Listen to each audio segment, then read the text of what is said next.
Do you ever wonder how some people can snag that salary increase, secure that dream job, or talk their way into VIP events while you're left tongue-tied, palms sweaty, missing opportunities that feel just out of reach? Well, if that hits home, you're in the right place. This book, Never Split the Difference by Chriss Voss, a former head FBI hostage negotiator, contains all the secrets and is probably one of the best books on negotiation ever written. So in today's video, I'm going to go over the two main concepts and tactics he uses to always get what he wants, and that have been stress tested and refined over the decades of some of the highest stakes negotiations conducted by the FBI. And trust me, if you stick around to the end of this video and put into practice these actionable methods, you'll be near guaranteed to close that next deal, job offer, or salary increase. So we've all heard about the saying, knowledge is power, and this isn't any different in negotiation. At the outset of any negotiation, the main purpose is to extract and observe as much information as possible. There's usually so much you don't know about your counterpart, and it's your job to peel back the layers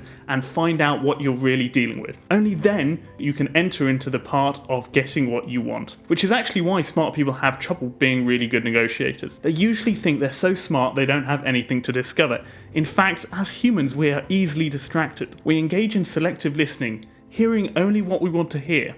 Our minds acting on a cognitive bias for consistency rather than truth. Most people approach negotiation so preoccupied by the arguments to support their position that they are unable to listen attentively. Think of the last time you got into an argument or a negotiation. When you aren't talking, you're probably thinking about your arguments or what you're going to say next. Rarely you'll ever truly listen to your counterpart. Most people come into a negotiation as a battle of arguments, and it's the voices in their own head that usually are overwhelming them. So, the first concept is be a mirror, and I'll come on to that later. Any negotiator should aim to reflect the other person, thereby encouraging them to open up and share more information. This strategy allows you to extract and observe as much information as possible. It is crucial in negotiations to prioritize understanding your opposition over your personal argument. Your goal should be to comprehend their viewpoints, opinions, and worldview to the fullest. Okay, so how do we actually do this? How can we obtain this valuable information from our counterparts? Firstly, create a comfortable and non-threatening environment. Voss promotes the use of the late-night FM DJ voice, a voice of calm and reason, asserting that your demeanor and delivery significantly influence the negotiation's outcome. Your energy and signals you send out are crucial, be it enthusiasm, warmth, or acceptance. Smile at someone on the street, and as a reflex, they'll smile back, and sort of understanding this and harnessing this reflex can be a game changer in negotiations. Next, we come to the main point in this chapter, which is mirroring, or isopraxism. This behavior, where individuals imitate each other, establishes rapport and builds trust. It can encompass speech patterns, body language, tempo, tone of voice, and vocabulary. A simple method to do a mirror is repeating the last 3 words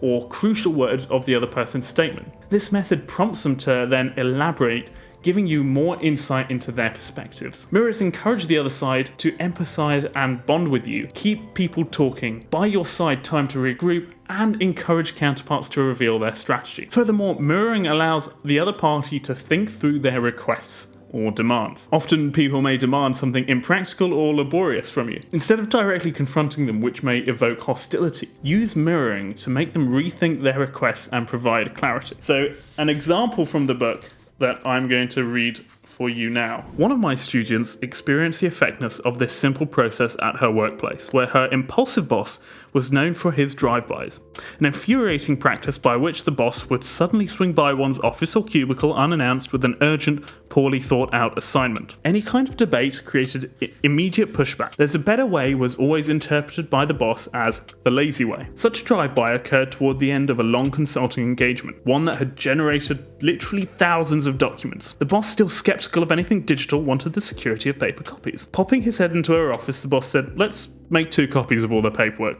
"I'm sorry?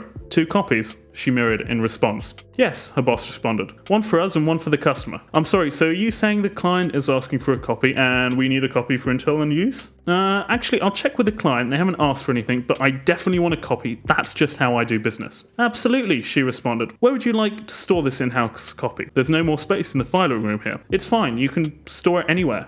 "Anywhere?" she mirrored. Again, as a matter of fact, you can put them in my office, he said. Actually, I'll get the new assistant to print it for me after the project is done. For now, just create 2 digital backups. A day later, her boss emailed and simply wrote, the 2 digital backups are fine. See how here, instead of asking, what do you mean by anywhere, which most probably could be taken the wrong way, the use of mirroring got the boss to think and elaborate and eventually realise that the task was futile. Mirroring is so effective that most of the time the other person doesn't even realise it's being used upon them. It's a subtle way of saying, please elaborate, or I don't understand, without actually saying those words. In essence, negotiation isn't a battleground for arguments, it's a process of discovery. The goal is to unearth as much information about your opponent as possible for your advantage. A successful negotiator uses mirroring to empathise similarities, fostering empathy and bonding with the other side. To negotiate effectively, one must resist the urge to dominate the conversation and instead strive to comprehend the other person's needs, desires and fears. Remember, in negotiations, listening is not just hearing, it's seeking to understand. The true power in negotiation lies not in the ability to speak, but the ability to listen actively. Now, method number 2. Don't feel their pain, label it. Effective negotiation is not about ignoring emotions, but identifying and influencing them. When emotions get intense, rational thinking often takes a backseat. Successful negotiators recognize this and strategically use emotions as tools, much like a therapist would with a patient. They carefully label emotions, both their own and others, and discuss them without becoming overwhelmed. The idea of labeling emotions is a part of what's called tactical empathy. It's all about paying attention to another human being and asking what they're feeling and making a commitment to understanding their world. Note that this is nothing about agreeing with the other person. That's called sympathy. Imagine if you could telepathically enter the mind of your opponent, understand their feelings, motivations, and fears. Imagine how powerful that would be in a negotiation, right? While it might sound science fiction, this is actually the technique that's used by top negotiators. Tactical empathy is akin to what Sun Tzu called the supreme art of war, subduing the enemy without fighting. But how can you implement this in practice? This is where the labeling technique comes into play. Think of it as sort of a shortcut to intimacy, an emotional hack.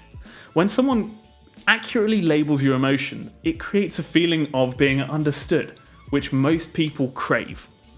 Research also backs up this efficacy of labeling. The study by the psychology professor Matthew Lieberman at the University of California found that labeling an emotion can move the brain actively from the fear-generating amygdala to other areas that govern rational thinking, disrupting the raw intensity of the emotion. Chriss talks about an example where he was standing outside a door in Harlem where an armed gang of violent offenders had blockaded themselves in. He says, I used my late night FM DJ voice. I didn't give orders in my DJ voice or ask what the fugitives wanted. Instead, I imagined myself in their place. It looks like you don't want to come out, I said repeatedly. It seems like you worry that if you open the door, we'll come in guns blazing. It looks like you don't want to go to jail. For 6 hours, we got no response.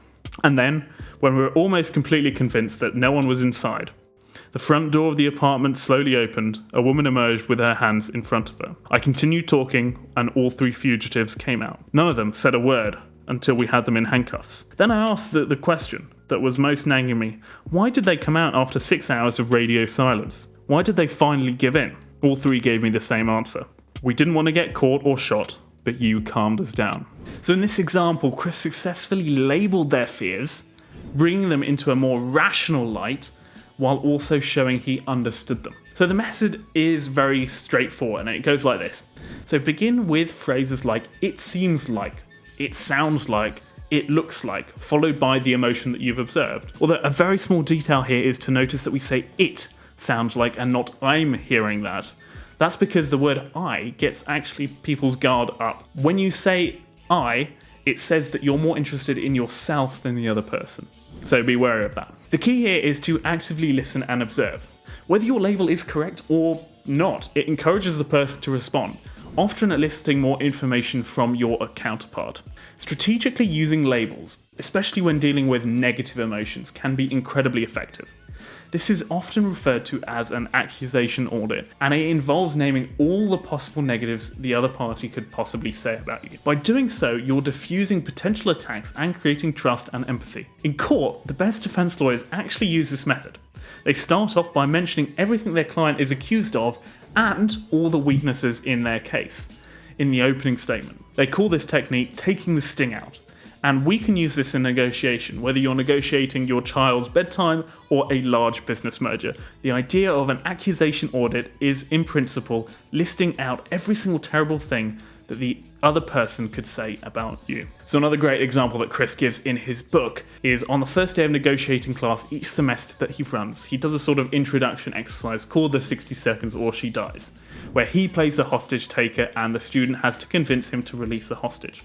Sometimes students jump right in, but finding takers is usually extremely hard because it means competing with the guy that holds all the cards in front of all the students. Usually when he asks for volunteers, students sit on their hands and look away. We've probably all been there sitting in the auditorium thinking, oh please don't look at me, looking as far away as possible. So instead he doesn't ask people, he simply says, in the case that you're worried about volunteering to role play with me in front of the class, I want to tell you in advance it's going to be horrible. But for those of you who volunteer, you'll probably get more out of it than anyone else does. And he says that he usually always gets way more volunteers than he needs. See what he does there? He labels people's fear. People are afraid of coming to the front of the class and looking like an idiot. But when they know that's what's going to happen, people are way more likely to come forward. In this sense, it's sort of the fear of the unknown as well. People don't know what's going to happen, but if they know what's going to happen is going to be extremely negative, they can at least make rational decisions and not let the fear control them. So let's summarize. Practical empathy. Put yourself in the shoes of your counterpart. Empathy doesn't require that you agree with their ideas, but to acknowledge their perspective, which shows that you're listening. Focus on the negative reasons. The reasons preventing an argument are more potent than those favouring it. Address these negative factors up front to overcome barriers. Label emotions. Use the technique of labeling to diffuse powerful emotions. It's about interrupting the fear response in your opponent's brain, leading to feelings of safety, well-being, and trust. Conduct an accusation audit. Enumerate the potential negative things the other party could say about you before they do. This preemptive move can diffuse negative dynamics before they take root. Remember the human element.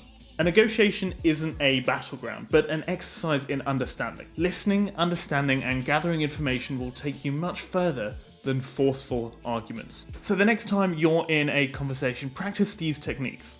Label emotions, mirror body language, and actively listen.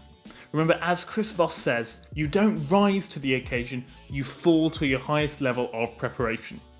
Knowing these techniques is beneficial, but it's the practice that makes a world-class negotiator. Now, this only scratches the surface of what's in this book. There's just so much more knowledge condensed in here, but I thought I would just try and get the two most non-obvious techniques that the best negotiators use. In a future video, I might dive into the other chapters of this book, so let me know if you're interested in the comments below.